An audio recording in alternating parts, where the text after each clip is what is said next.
আজ 24শে জানুয়ারি 2025 অযোধ্যা থেকে আগ্রার উদ্দেশ্যে এগোলাম। আমাদের মোট 495 কিলোমিটারের পথ। পূর্বাঞ্চল এক্সপ্রেস হাইওয়ে আর যমুনা এক্সপ্রেস হাইওয়ে দিয়েই আগ্রায় পৌঁছানো।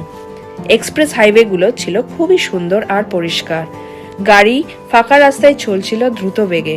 প্রত্যেক 100 কিলোমিটার দূরে ফুড কোর্ট, রেস্টরুম আর পেট্রোল বাঙ্ক ছিল। আমরা ওখানে একটা জায়গায় দাঁড়িয়ে দুপুরের খাবার খেলাম। লাসির রিফ্রেশমেন্টটা ছিল দারুণ।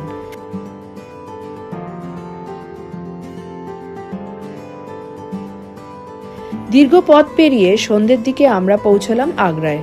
আমাদের হোটেল 7 হিলসে বুকিং ছিল।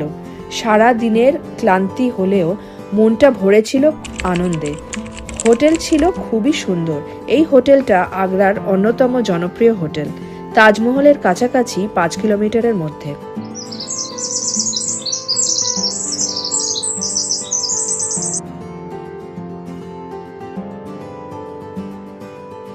সকালে আমাদের কমপ্লিমেন্টারি ব্রেকফাস্ট ছিল। ব্রেকফাস্টে ডালিয়া, লুচি তরকারি, ব্রেড অমলেট, আলু পরাঠা, স্যান্ডউইচ, জুস, ক্ষীরের পোলাও আর কিনা ছিল।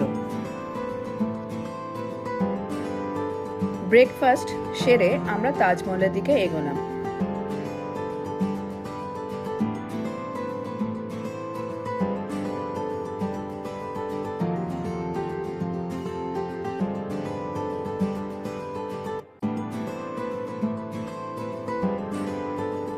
আমরা তাজমহলের দিকে এগোলাম।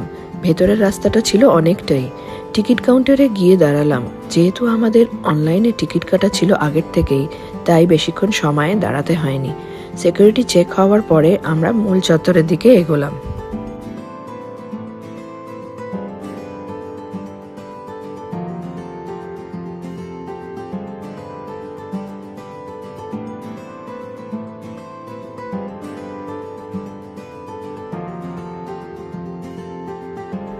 ধীরে ধীরে ভিড়ের মধ্যে দিয়ে এগিয়ে গেলাম। ভেতরে পা রাখার মুহূর্তটা ছিল একেবারে অন্যরকম। এক অদ্ভুত অনুভূতি হলো। মনে হচ্ছিল এই মুহূর্তটাকে নিজের চোখে দেখার মতো আর মনে রাখার মতো। চোখের দেখা সে যে কি অপূর্ব দৃশ্য! বিশ্বের 7 আশ্চর্যের অন্যতম তাজমহল। সাদা মার্বেলের গায়ে সূর্যের আলো পড়ে নানা রঙের আভা ছড়ায়, যা মুহূর্তটাকে আরো সুন্দর করে দিচ্ছিল। তাজমহলের চারিপাশে সবুজ বাগান, সামনের দিকে নীল জলের ফোয়ারা আর পেছনে শান্তভাবে বয়ে চলেছে যমুনা নদী। সব মিলিয়ে পরিবেশটা ছিল অপূর্ব।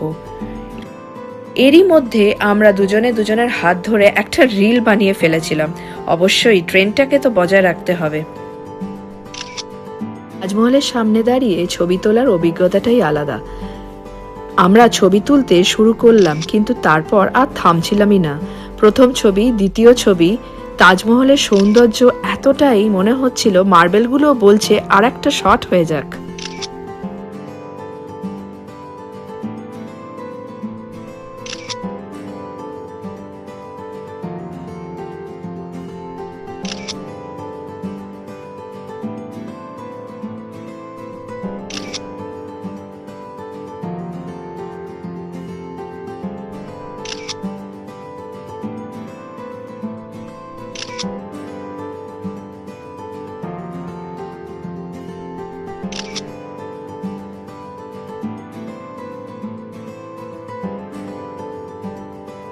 তাজমহলের আশেপাশে রাস্তায় বেরোতে চোখে পড়ল ভিড় ঠাসা রাস্তা, কোলাহল আর জীবন্ত আগ্রা শহরের মধ্যে দিয়ে আমরা হাঁটতে লাগলাম।